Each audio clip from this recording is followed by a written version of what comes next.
Hey, look, Parlay Pete, I'm gonna need some help today. I've been sitting looking at PowerPoints for the last, I don't know, 8, 9 hours today. I'm gonna need your help to bring a little bit of energy to this pod because I'm not gonna lie to you, I, I'm lacking some today. Hey, and that's okay. Sometimes we have those days. And look, look at today as a half day of school. You remember when you had half days and you were just kind of like, damn, why do I even need to go to school? Well, because you still need to go. And that's why I'm glad we're still doing the Big Baby and Friends Thursday special podcast. But I will definitely bring the energy. We All right, balling, Big Baby. Is that what that says? yeah, And then where did you get that from?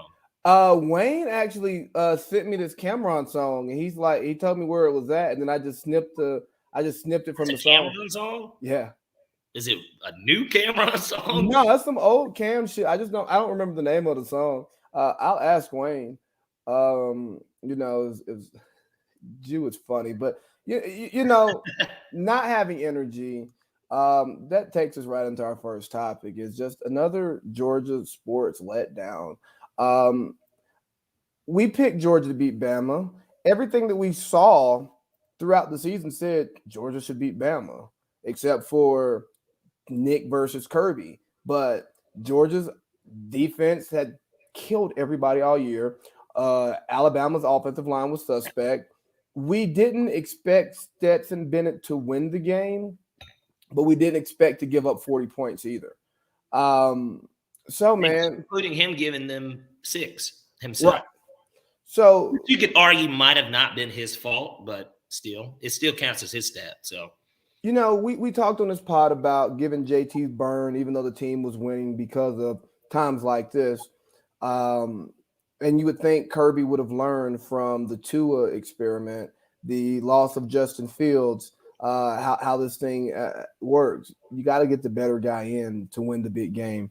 And, we didn't do that. But how are you feeling about the Georgia Bulldogs? How do you feel about us getting to the Natty, hopefully for a rematch with Alabama? well, and to kind of piggyback off of one of the last things you just said there, you got to know when to, make that switch. And look, Georgia should know all too well.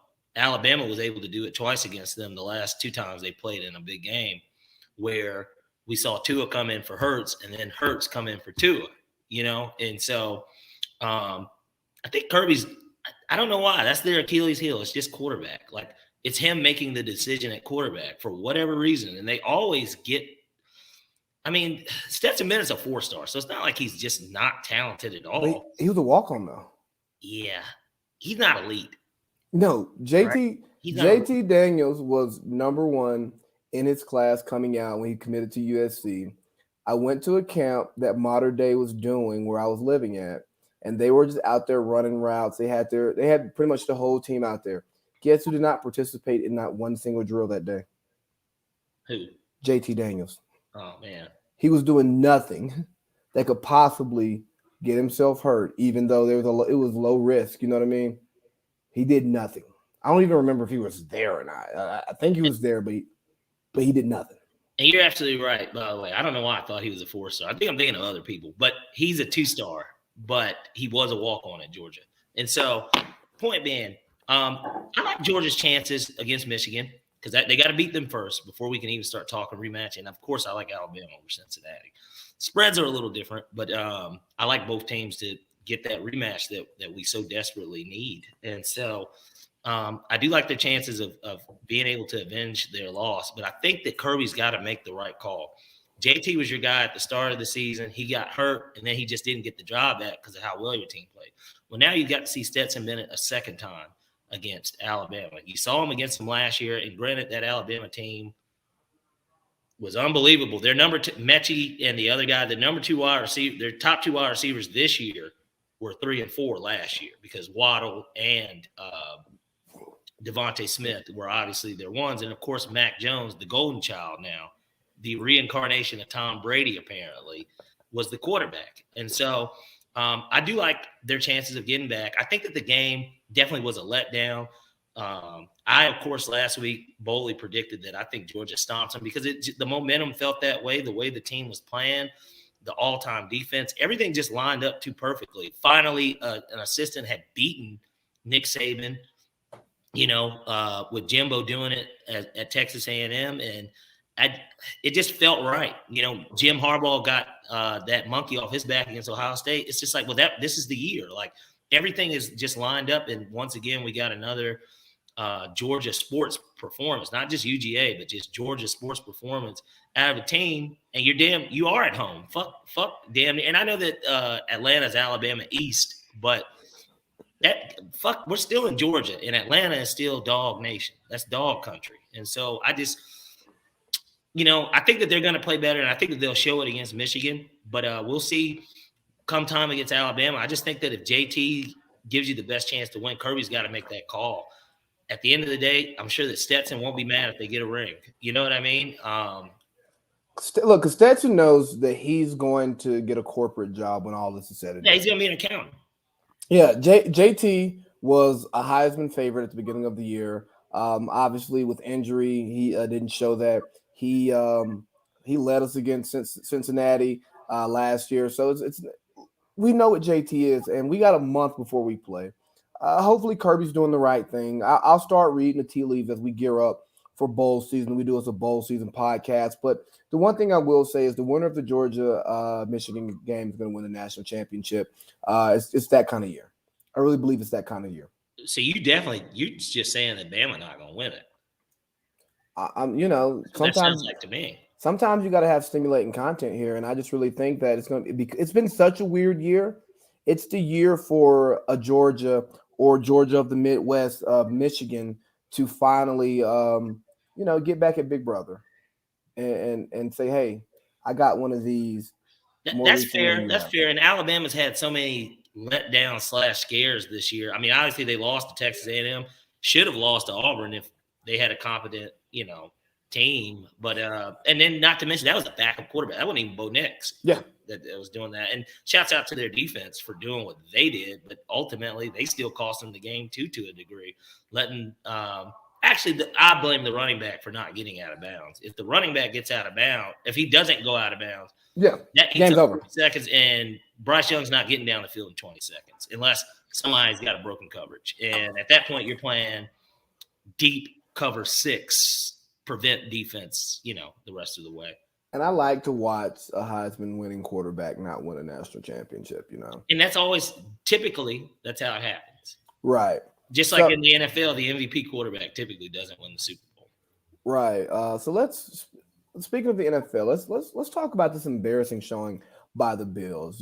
We watched Mac Jones hand the ball off. It was a stinky performance. But go ahead. We watched him hand the ball off all game.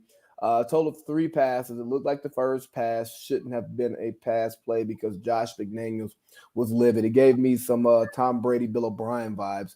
But Mac knew he's not Brady, so he can't talk back. But then in the post game, 2 Bills players were asked, like, "Hey, are you embarrassed by this performance?" And they were shocked and appalled by the question, like, "No, we gave up 14 points." Like they broke a big run. Like they scored 1 offensive touchdown. Like, what are we embarrassed about? And sure, there's not much to be embarrassed about when you've only given up 14 points, usually. But I played defense, high school, low-level football player. But nonetheless, I played defense. And having somebody bludgeon you to death, that hurts, man. They say, hey, it was like Navy football out there. It's like, hey, look here. We're going to run the ball every single play. We're not going to stop it. You stop it. And because they didn't stop it, it becomes embarrassing. Now, if the offense plays a little bit better and you win the game, it doesn't even matter. Let me tell you, the only thing that the Patriots didn't do to them aside from pass the ball was run the wishbone. That is like the only thing that they didn't do. I mean, it seemed like they had their way. And so I think that what it told me, my biggest takeaway from the game was definitely that the Bills aren't for real. And the reason why I've been heavy on the Bills this year, I truly thought, this team is so complete outside of them not being able to run the ball. But because Josh Allen can give you 60 yards, and as long as your running backs can give you 50, hell, that's 110 rushing right there. So, you're able to kind of counterbalance the fact that you can't traditionally run the ball. That performance, it it was bad for two reasons. One, you're at home. You already have kind of dropped some games that you shouldn't have dropped. You're at home. This is the team that's challenging you. They've won 6 in a row. You gotta get the job done in those conditions with your fans out there. Everybody's freezing their ass off, fucking hot dog, mustard, and shit's hitting people's face because of the wind. You got to get it done. You got to figure out a way to get that done. And, I give Belichick all the credit in the world. He was prepared, and that's what it looked like. It looked like his team was just a little bit more prepared. And I know that, Micah Hyde and Poyer said what they said. We only gave up 1 touchdown. Yeah, that touchdown cost you the game. And then that 2-point conversion did too, because even though the wind was blowing bad, maybe on that final possession, maybe you do just kick a field goal and hope the wind doesn't fuck it up that bad. You're not going to go for it on 4th and, goal, and it's like 17 yards. So at that point, that's a damn near about what an extra point is, right? So, I mean, I think that it just showed us that the Bills aren't for real and that they're going to have to do their – hell, the playoffs in the AFC is still really close to where they might not make it. Yeah, they're a 7th seed right now. Like they get beat by Brady this week. Yeah, they get the Bucs. They lose to the Bucs this week. They're out of the playoffs. But hear me out though. Josh Allen is Cam Newton. I don't want to go that far. No, not Cam Newton today, but big, strong, athletic quarterback who can throw the ball a country mile. Everybody loves it. Yeah. Can break tackles, is athletic, can run the ball. We love him. Not the most accurate quarterback in the world. And, there's a difference between throwing the ball to the receiver than having the ball talk to the receiver. Chris Carter talked about how when he played with Warren Moon, the ball would talk to him. He said if the ball was here, that means run after catch. If the ball's here, it means fall. If the ball's here, it means brace yourself for the hit, Josh Allen will never make the ball talk because he has such a hose that he's just going to make decisions that won't set him up for that. But last year was Josh Allen's Cam Newton 2015 season. He overachieved. His numbers, his accuracy was out of the fucking roof. And we're like, oh, he's figured it out. Well, or maybe that's just an outlier season and he's turned back to reckless Josh Allen. And he is who he is. He is reckless, but at the same time, I don't like the Cam. I know what you're saying. I get the comparison.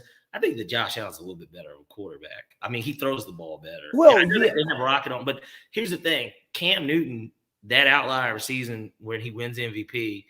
Obviously, they went 15-1. Big part of why he went. That one, by the way, being the Atlanta Falcons. I was at that game, and Julio Jones climbed the ladder on Luke Kuechly, and I'll never forget it. But nonetheless. That season, yeah, it was an outlier season, but his completion percentage wasn't that high. It was still like 62. He wasn't in the upper 60s like most quarterbacks. Like Matt Ryan still probably that year threw 67%. You know what I mean? Josh Allen is 65 this year in a season where Tua was throwing 80. Yeah, the Tua has played like 6 games. I mean, I don't know. Look, we're not going to get into the semantics of the numbers here, but nonetheless, I do think that it did tell me that they're not for real. They aren't for real. I don't think that team – I know that they won some impressive games early, but they're really bad with late game situations too. They got down to the goal line twice there at the end of the 4th quarter. And we saw against the Titans earlier this year on Monday night too. I just don't think that they're good at situational football, oddly enough. And that whole game was a situational football game. The wind's blowing. You've got to play it a certain way. They decided to instead of picking the direction of the wind so that they could have it on the second quarter and 4th quarter, the wind, being in their favor. Instead, they decided to want the ball first. And so I didn't really understand. No, they didn't want the ball. They deferred is what it was. Mm-hmm. They deferred. And it's just kind of like, why would you do that? Like, why would you do that? You know that in the 4th quarter, this game could be a field goal type game. And I look at it, if the game played out the way it did, which of course, because of how the situation was, that might have not been the case. But the fact of the matter is they were down 4 and you got down to the goal line twice. If the wind's not blowing in your favor, you probably kick 2 field goals. You probably win the game. Yeah, and Josh Allen, and we saw it with Lamar Jackson, is these quarterbacks who have otherworldly athleticism sometimes just can't do what you need when you need it, right? What makes Tom Brady so great is that he's really not great at a lot. He doesn't have like the best arm. He never had a great escapability, but because of that, he's pinpoint accurate. Drew Brees, death by a thousand paper cuts. And ultimately, once you get inside those 20s, when you get inside those 20s, that's where that stuff matters, man. And that won't be Josh Allen. Josh Allen will give you the 60-yard bomb, the digs, but can he hit the 6-yard dig in a tight window? Yeah. Can he can I, he can he give, Cole Beasley the ball when he's wide open cutting across, but instead he like throws this like side ass ball to somebody else. I'll never understand it. But and it's the same thing that I think Patrick Mahomes is running into this year is that you're so great at the extra stuff that you rely on the extra stuff, and and it hurts. typically both of those teams they're front runner. They're up. Yeah, They're typically up. So they don't a lot of times they don't have to play in close games. But as we've seen, either they're going to be playing in a close game and they won't win, or they're getting blown out one way or another. Like the Bills blew the Chiefs out. But like it's the same thing. They're front runners. You know what I mean? When they're up, they're up. yeah. But So let's with this talk of quarterback, man. Let's talk about just quarterback carousel thing that we see coming up this offseason. Think about a lot of teams who are going to look different at quarterback.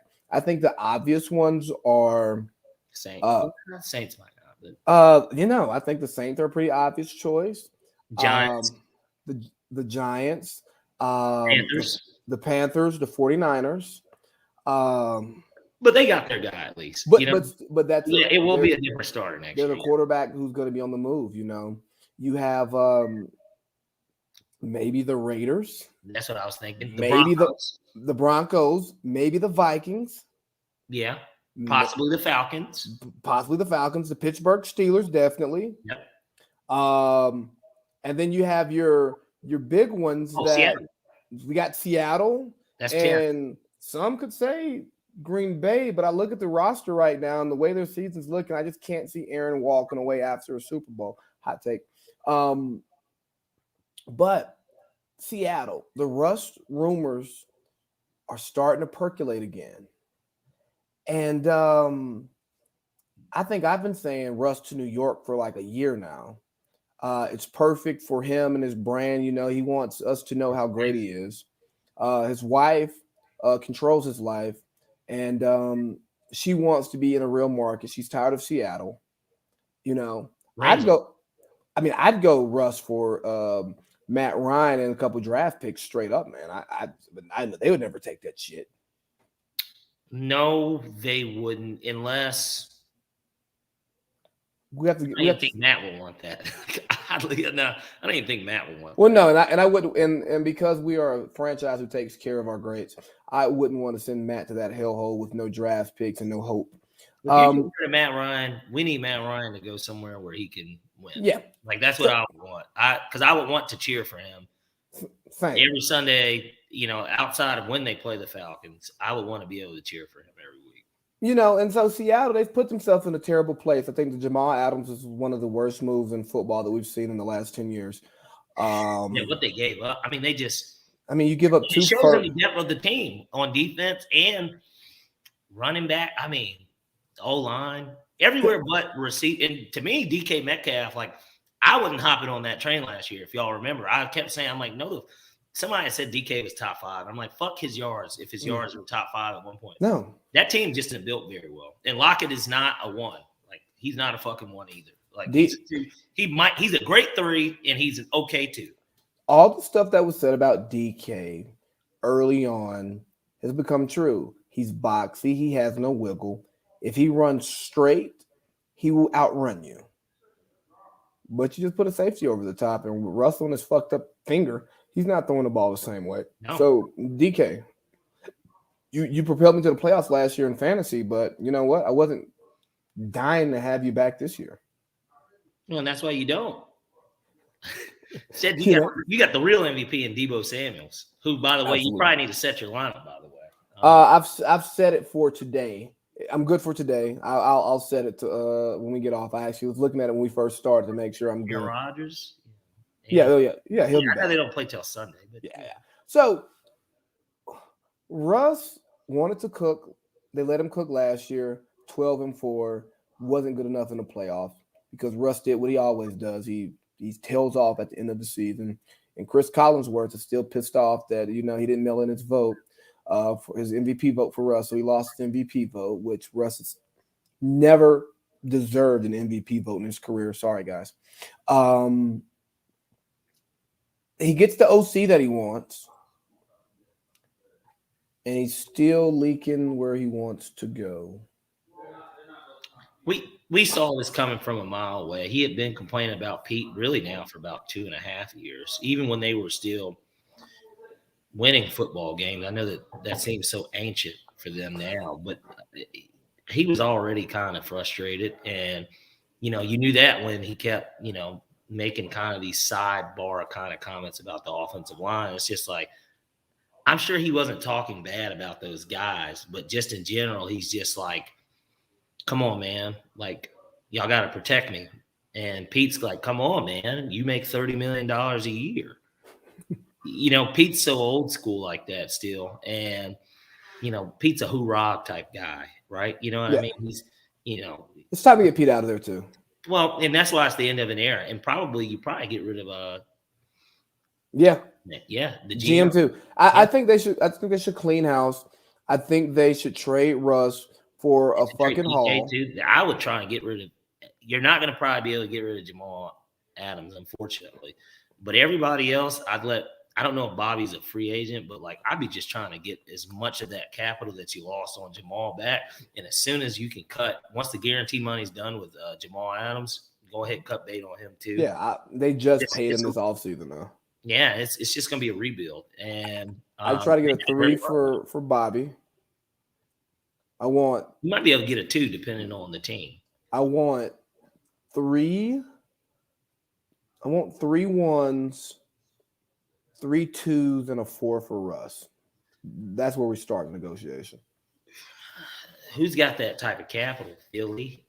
Philly, Um, Philly, yeah, Miami. New Orleans doesn't have that capital because they don't No, even have cap space, and everybody no. thinks that would be the best fit. But Would the it be the best fit Giants, though? Because hey, look, from Russ a is a. football standpoint, possibly. Like But hold on, if Michael Thomas comes back and is he's not. slant boy, He's not. Slant Boy is not coming back. He and Sean Payton probably have deleted each other's numbers and blocked each other. Sean Payton is a hard ass. Russ is a prima donna. Now, when Sean Payton got Drew Brees, we were trying to remember this great Drew Brees, but Drew Brees was laying on the he got replaced by Phillip Rivers. Okay. Drew Brees is not the Drew Brees when he got to Sean Payton. So he went to Sean Payton with a totally different attitude, a totally different mentality. Because Russ is going to walk in the door and want to do whatever the hell he wants to do. And it's not going to work. There's going to have to be some of that Brady, Bruce Arians conversation. But guess what, Russ? You're not as accomplished as Brady. You're not Brady. And you're not, and Sean Payton historically has been a better head coach than Bruce Arians. He won a Super Bowl as a head coach. So the level of respect that Brady had or Arians had to have for Brady, it's totally flip-flop with Russ going down there trying to tell fucking Sean Payton what he's going to do, because Payton's going to say, hey, man, you won your Super Bowl by running the ball, defense, and throwing it on third down. That's how you won your Super Bowl. Yeah. Like when you started being this great top 5 quarterback, you were first round and done guy. Kind of where Russ could go to if they could just, because now they got to definitely add at least one more receiver. I like not Oakland. I like the Vegas fit. I mean, Sierra gets to do her residencies. David Carr is out, gone. He's such a nice guy, and you would still want some picks, but you could send Carr to Seattle, and he's not a terrible quarterback. You're probably going to be at best a 500 team, especially in that division, but it makes a lot of sense. It would make sense. The market, I know Vegas is a smaller town, but because Vegas is the entertainment capital of the world, it fits Sierra for sure. And if we're saying that Sierra runs its life, it works. And it's warm weather. There's a lot of good stuff about that desert. What do you think Kirk Cousins ends up next year?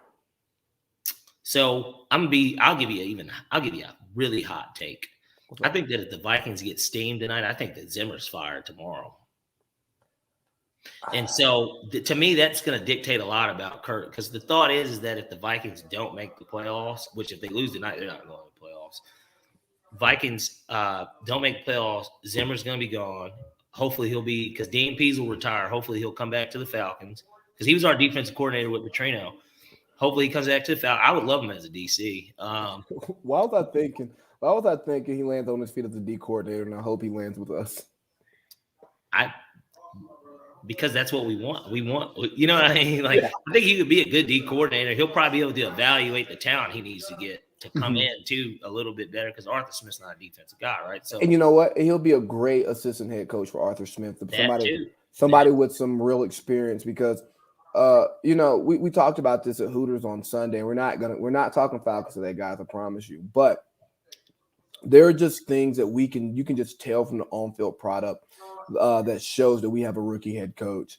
A la, we don't throw the ball deep enough. And I think Zimmer will say, hey man, dial up one. Just do it, just because. Yeah, just to make the opposing defense respect it. Like, they will try this. So we need to always be on the lookout for it. And I think that too, there's too many talking heads with the Falcons. At the end of the day, you got Arthur, right? Is Fontenot still the GM? At this point, who knows? But that's the point. I think that everything comes through Rich McKay. And so, like, hey, we're not having this conversation today. You know how we feel about Rich. We need him out of the building. Yeah, that's true. Kirk, though, overall, I think it'll really depend on, kind of his situation. I think there'll be suitors for him. If anything, really, he kind of fits the New Orleans mold, to be totally honest with you, because he throws the ball down the field. Jimmy G's going to get overpaid by somebody crazy. If Carolina misses out on like Deshaun Watson or something, yeah. Or even Houston might even just like pay him, like be like, we don't like the quarterbacks this year. We're going to give you a 2-year fucking $55 million contract. Like just something like. And give him like 95% of it in guarantees. But hey, we're keeping the pod short today. So you ready for the 6-pack? Let's shoot it. Are you betting Army Navy at all? I'll tell you who I think is going to win, but no, I'm not touching it. Actually, the best bet, and this has happened like 21 straight times when they play, take the under. The under is always what happens in that game. So that would be I tell you what, that's my bet of the week for college football. Take the under in the game, but hoorah. I think Navy's definitely going to. No, I think I'm sorry, not hoorah. Army's going to beat Navy. But, Army's going to dog walk Navy. Yeah, but the under is going to happen too. Yeah. I mean, they're the two of the few teams in the country who practice against that bullshit offense every day. I think I'd rather watch paint dry than watch that game. Well, Joe Biden's going to want to catch Z's because I assume he's going to be there, and so Hey, what'd you rather do? Catch a Biden speech or an Army Navy game? I think I'd just rather go to sleep, man. There's a lot of better things I can do with my time. Both are going to be bullshit, but it's whatever. No, 6-pack, man. Yeah, let's get into this 6-pack. We did pretty well last week, 4-2. Bills fucked us up there at the end, and what was the other one? The other one was a close one too. I think it was Minnesota money line. So I lost, that sounds right in that game. But nonetheless, we got a really hot 6-pack here. So we'll get it started off with the one upset pick that I have on here. And I was a little surprised when I saw the odds. We got the Baltimore Ravens at the Cleveland Browns. Give me Lamar and the Ravens to get a bounce-back game. It's important for them because playoff-wise, of course, they keep sliding. They have a chance to maybe not, because every team is so competitive in that division. But at the same time, now you're piling up division losses to go with it and dropping back-to-back games like that. Not a good look for the Ravens. And I don't think that either of these teams are really all that good. But I like Lamar more than Baker. And So you don't trust Baker off of a bye? They got the Ravens as a dog here. I'm going to take the Ravens money line. So let's run with that. Next game. Okay. We got the Seahawks at the Houston.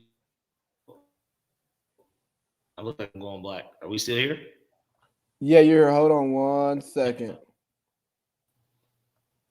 All right, let's try this again. We got Seahawks at who?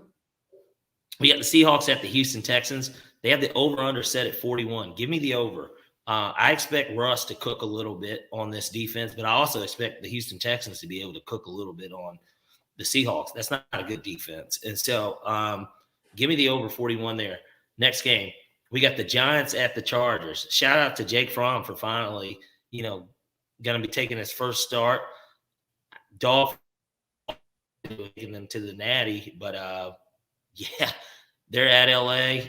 Give me the -10. I'm not even going to buy the half a point to make it to where if it is a 10-point game, I think that they're going to get steamed.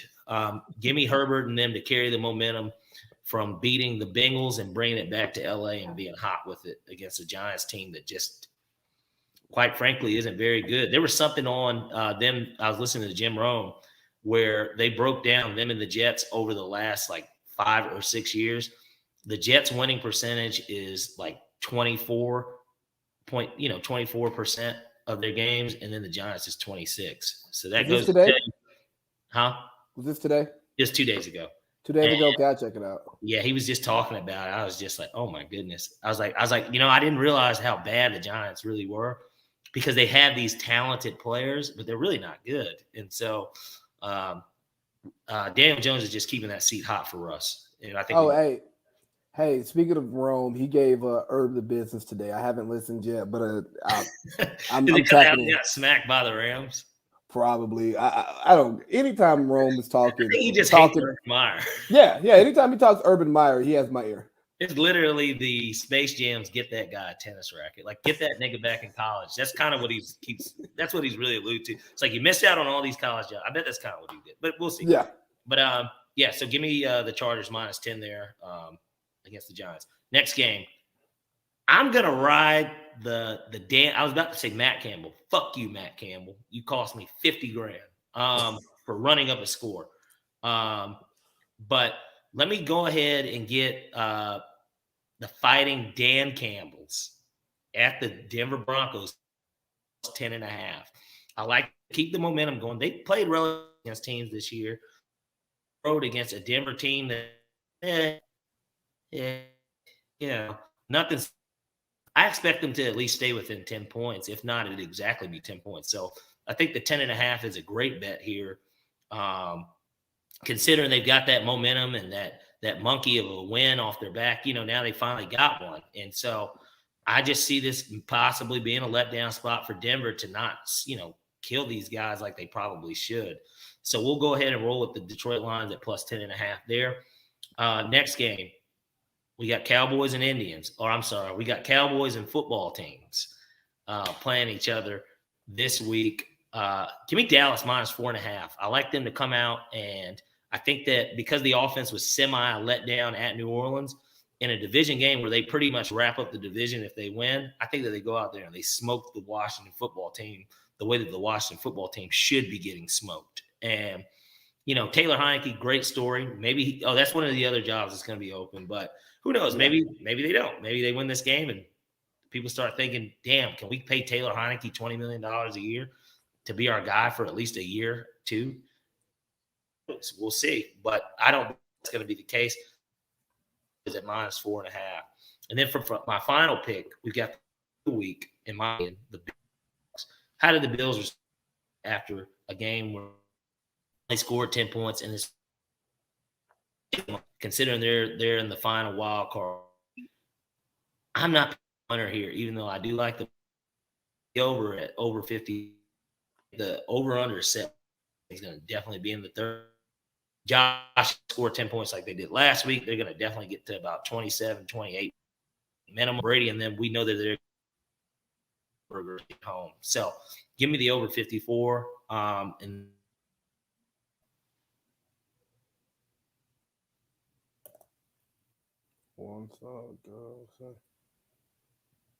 let's see. Are you back? Are you back? yeah, I was here the whole time. Oh shit, I wasn't hearing you. But we got Bills at Tampa over 54, right? Correct.